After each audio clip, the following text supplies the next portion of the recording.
Namo Buddhaya, the Satasahasrika Prajnaparamita Sutram, the large sutra on perfect wisdom, the chapter 76, the armor put on for the sake of maturing beings, the cognition which takes nothing as a basis. Subhuti.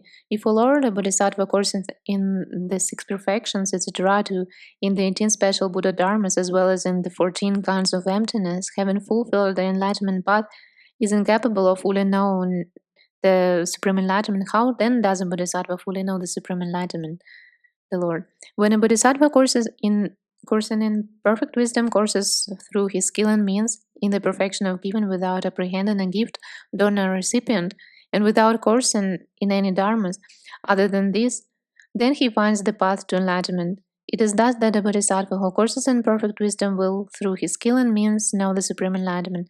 And likewise, the Bodhisattva will find the path to enlightenment if, coursing in perfect wisdom, he courses in the perfection of morality, but doesn't apprehend morality or someone who observes morality, and also does not course in dharmas other than this. And likewise, if he courses in the perfection of passions, but doesn't apprehend passions or someone who is passionate, and also doesn't course in dharmas other than this, and so for the remaining three perfections, etc., up to the 18 special Buddhadharmas. Shariputra. How does the Bodhisattva, when he courses in perfect wisdom, put forth an effort? The Lord. Here, Bodhisattva, when he courses in perfect wisdom through his skill and means, doesn't conjoin form, etc., nor disjoin it. And why? Because form, etc., has no own being, which he could conjoin or disjoin. Shariputra. If there exists no own being of any dharma, which one could conjoin or disjoin? How does the consummation of perfect wisdom take place, in which the Bodhisattva should train? For without having trained in perfect wisdom, a Bodhisattva is unable to fully know the Supreme Enlightenment, the Lord. So it is, Shariputra, so it is, as you say, without having trained in perfect wisdom, a Bodhisattva is unable to fully know the Supreme Enlightenment. But it can be done through skill and means, not without it. If the Bodhisattva who courses in perfect wisdom would apprehend the own being of any Dharma, then he might grasp at it. Since, however, he doesn't apprehend it, how can he grasp at it as this is the perfection of wisdom, etc.? To even a Bodhisattva he doesn't apprehend, how can he grasp at him? Ungraspable are the perfection of wisdom, etc., to the Buddhadharmas. This perfection is an ungraspable perfection, the perfection of wisdom. In it, the Bodhisattva should train, and when he does so, he will not apprehend even the training, how much less enlightenment, or the perfection of wisdom, or the dharmas of Bodhisattvas, Buddhas, Pratika Buddhas, disciples of foolish common people. And why? Because there exists no own being of any dharma whatsoever. When thus all dharmas have no own being, that is the common person. What is Ramina, etc., to what is a Tathagata? When these persons cannot be apprehended, then wherefrom can these dharmas become manifest, by which one could define that this is a common person, etc., to this is a Tathagata? Shariputra. When all dharmas are non-entities, how should one interpret the canonical text, which says that this is a common person, etc., to this is a Tathagata? Lord. Is form, etc., an entity or something truly existent in the way in which the foolish common people have settled down in it? Shariputra. No, Lord, except by way of perverted views. The Lord. So it is, Shariputra, so it is. It is by way of perversion that beings imagine dharmas which are non-entities to be existent. It is because of this that a Bodhisattva who courses in perfect wisdom and who sees through his skill and means all dharmas as non-entities sets out for the supreme enlightenment, the maturing of beings. Shariputra. What is the skill and means of the Bodhisattva by which, seeing all dharmas as non-entities, he sets out for the supreme enlightenment? The Lord. Here the Bodhisattva who courses in perfect wisdom doesn't review any dharma as an entity by which he could be frustrated, with the result that he would crouch, lose heart, and become indolent. But because all dharmas are non-entities, without a living soul, devoid of living soul, with non-existence for their own being, empty of essential nature and empty of own marks, it is only through utter confusion that beings have adhered to what they call the skandhas elements or sense fields. Therefore, the Bodhisattva who beholds all dharmas as having non-existence for their own being, as empty of essential nature and as empty of own marks, courses in perfect wisdom, sustains himself on a personality, which is like a magical illusion, or like space, and demonstrates Dharma to beings. To stinging beings he preaches the sermon on giving, to the immoral sermon on morality, etc., to the stupid, he preaches a sermon on wisdom. And when those beings have become established and given, etc., in the perfection of wisdom, then he finally preached to them a sermon which is wholly leading to going forth and to penetration, and by which they attain the fruit of extreme winner, etc., to the knowledge of all modes. Shariputra. How then does Bodhisattva, who courses in perfect wisdom, become one who leans on a basis when he enjoys beings who are not and do not exist and given, etc., in wisdom? And when he finally preached the sermon which is holy and leads to going forth, and which they attain the fruit of a stream winner, by which they attain the fruit of a stream winner, etc., to the knowledge of all modes. The Lord, the Bodhisattva who courses in the perfection of wisdom, has of course no basis at all. And why?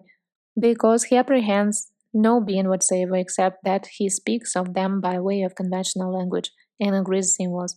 And thus the Bodhisattva demonstrates Dharma to beings after he has stood in the two truths, the conventional and the ultimate truth.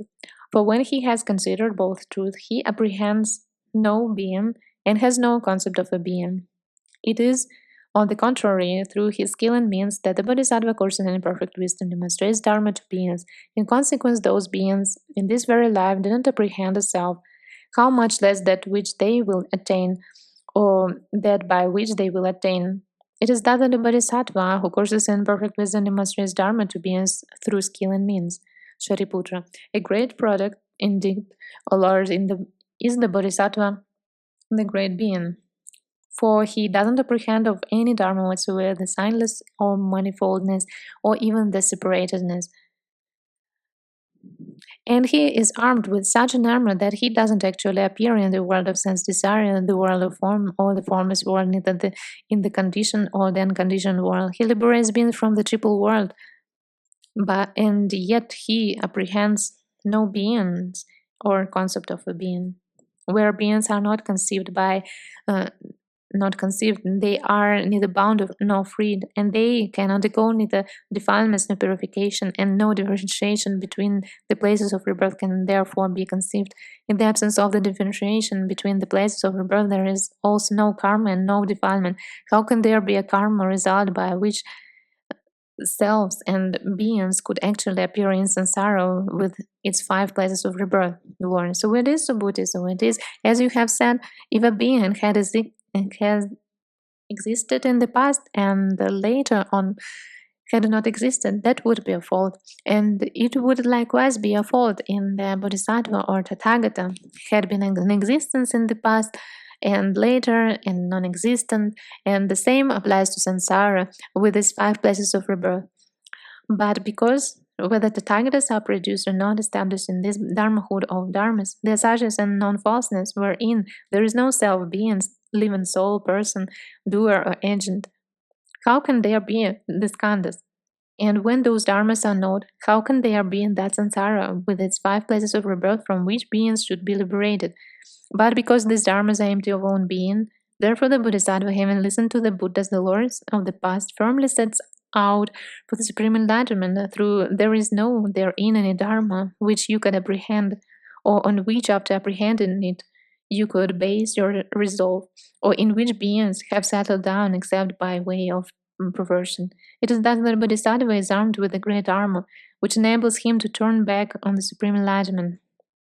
Not should I not fully know the supreme enlightenment. In fact, I should fully know it. Thereafter I shall work the will of beings and thereby liberate them from the perversions. It is as if a person who has been conjured up by a magician were to conjure up a vast number of living beings and refresh them with exquisite food and drinks, and would then cry out in triumph, "Much merit have I begotten, much merit have I begotten." What do you think, Shariputra?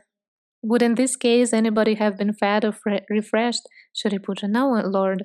The Lord, just so the Bodhisattva from the first thought of enlightenment onwards, courses in the 6 perfections, etc., to the 18 special Buddhadharmas, fulfills the path to enlightenment, purifies the Buddha field and matures beings, and yet he doesn't apprehend any being which he would discipline after having apprehended it, the path of a Bodhisattva. Subhuti, what is the enlightenment-path of a Bodhisattva course in which he should mature beings and purify the Buddha field, Lord. Here the Bodhisattva, from the first thought of enlightenment onwards, courses in the six perfections, etc., in the 18 special Buddhadharmas, and both matures beings and purifies the Buddha field, Subhuti. And how does he mature beings when he courses in the perfection of giving, the Lord? Here the Bodhisattva gives gifts to beings and thereupon instructs and admonishes them as follows. Here, son of good family, do not exquisitively grasp at the gifts.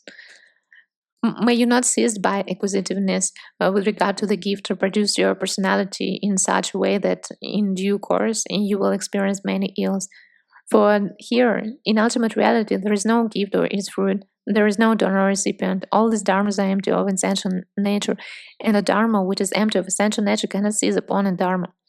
For the emptiness of essential nature is ungraspable. It is that the Bodhisattva courses in the perfection of giving gives gifts to beings, but without apprehending a gift, donor, or recipient. A perfection without a basis is that the perfection of giving. When he doesn't make a basis of these dharmas, he establishes beings in the fruit of the stream inner, etc. He enjoys the supreme enlightenment upon beings. It is that the Bodhisattva courses in perfect wisdom matures beings. He himself gives gifts, and others also he encourages to give gifts. He speaks in praise of giving, and of those others also who give gifts, he speaks in praise 100%. In consequence, the Bodhisattva who has given great gifts in this manner is reborn in good families. He becomes the king of a fort or a universal ruler, or he acquires universal kingship. He then wins over those beings by means of the four means of conversion. Which four? Namely, giving, kind words, helpfulness, and consistency between words and deeds. When he has won over beings by his gifts, he gradually establishes them in morality, etc. In the concentration on emptiness, the signless, and the wishless, he enters on the certainty that he will win salvation by the methods appropriate to his disciples, etc. He makes them attain arhatship and the enlightenment of a particular Buddha, and then incites them to win the supreme enlightenment. Look here, you people, the supreme enlightenment is easy to know. In it, no dharma exists by way of own being, no any beings except by way of perverted views. Therefore, cut yourselves off from seizing upon all the perverted views. Free yourself from samsara and free others as well. In this way, you will work a great will for yourselves and also enjoy a great will upon others. It is thus that the Bodhisattva should course in the perfection of giving, and as a result, he will not, from the first thought of enlightenment onwards, ever fall again into a better birth, nor will he ever fail to achieve universal kinship. And why? Just as the seed, so is the fruit. When petitioners come again and again to that universal monarch, he thinks to himself, I have taken hold of universal kinship for no other reason than to benefit beings. And he says, whatever you may want, it will be given to you. It is yours, not mine.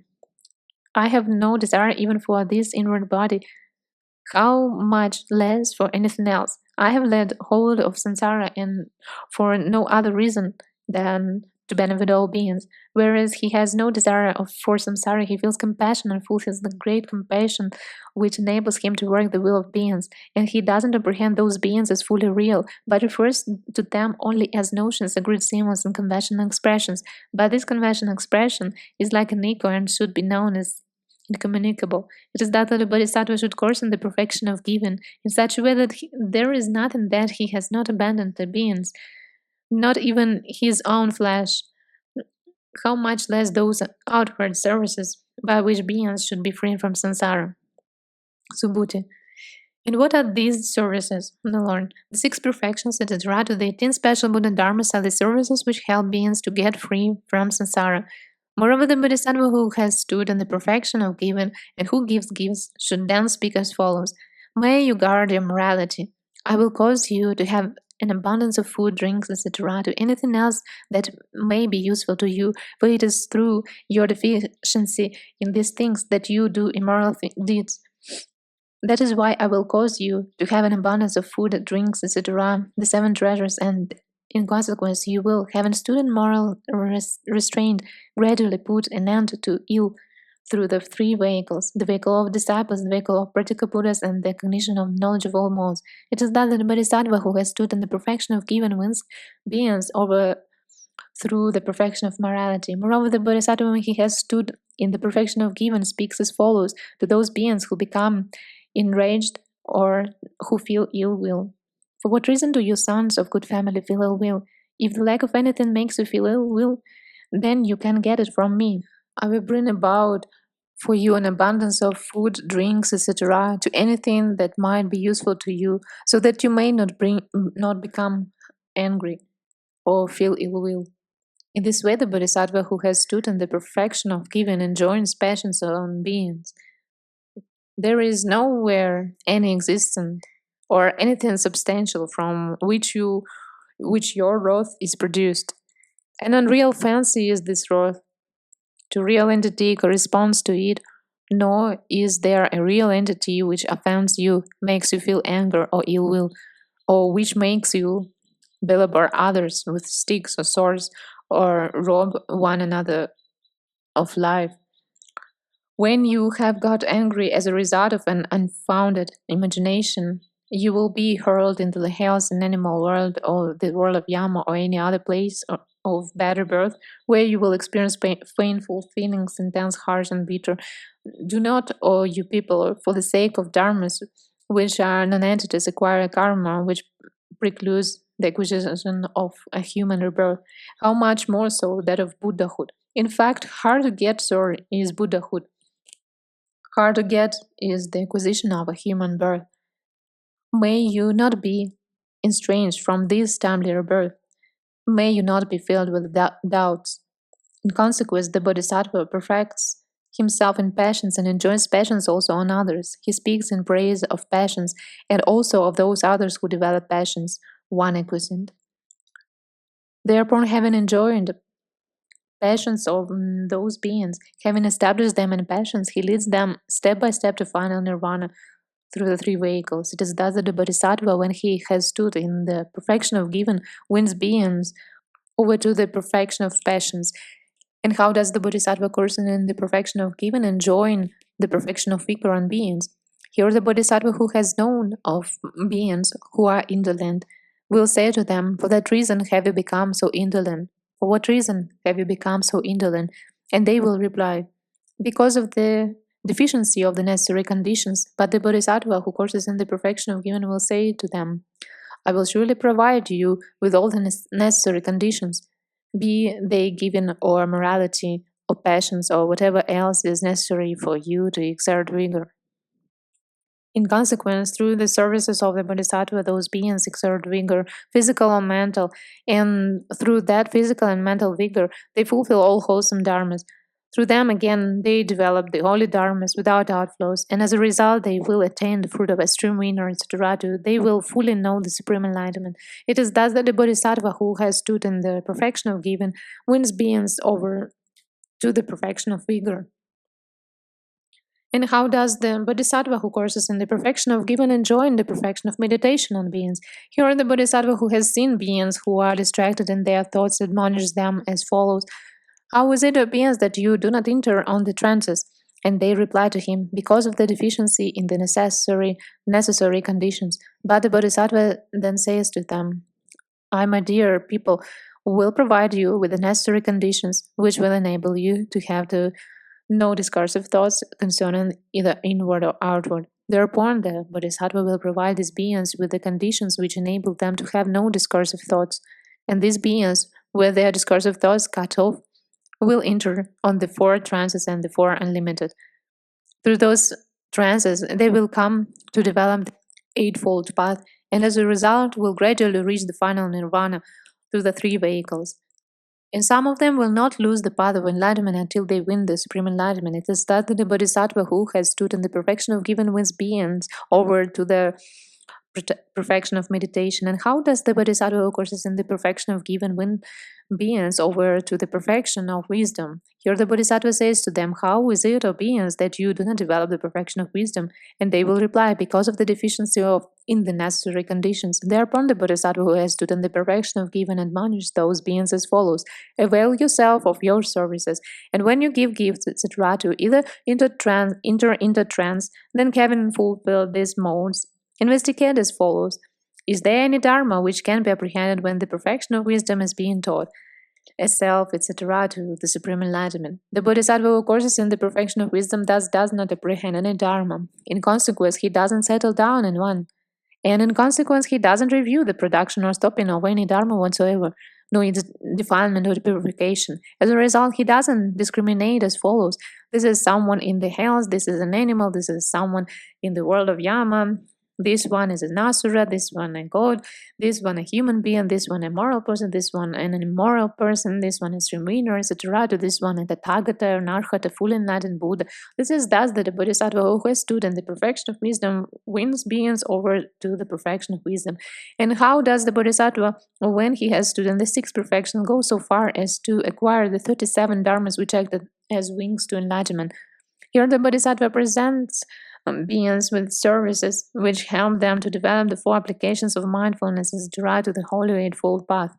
And through acquiring that path, they are freed from samsara. It is thus that the Bodhisattva wins beings over the holy dharmas without outflows. Moreover, the Bodhisattva who courses in the perfection of given and who has seen beings who are helpless, suffering, and without food or shelter, matures them in this way: come here, you sons of good family, take from me food, etc., to the seven treasures, and let me thus help beings, and all that will contribute to your welfare, will, and happiness for a long time. But do not think that this benefit is theirs and not ours, for it is just for the sake of beings that I have procured this benefit over a long time. But he should give gifts after he has reflected that what is my very own, that is yours. In this way he enjoys upon beings that given morality, etc., to the 18 special Buddhadharmas, and he adds, do not be contented with this, but you must go further and establish those beings finally in the holy dharmas without outflows, in the fruit of extreme winner, etc., in the supreme enlightenment. It is thus that the Bodhisattva who courses in the perfection of wisdom should mature beings in such a way that they are gradually liberated by the triple device, until in the end they are set free from samsara. Moreover, the Bodhisattva who has stood in the perfection of morality should mature beings as follows: it is through the lack of necessary conditions that you are immoral, but I will bestow those necessary conditions upon you, food, etc., to anything that may be useful to you. Having stood in the perfection of morality, he helps beings in this manner, with the result that they conform to the 10 wholesome ways of action. He has established them in moral restraint so that their morality becomes unimpaired, etc., untarnished, and this should be worked out for all the 6 perfections. This is the end of 76th chapter of the large sutra on perfect wisdom, the Satasahasrika Prajnaparamita Sutram.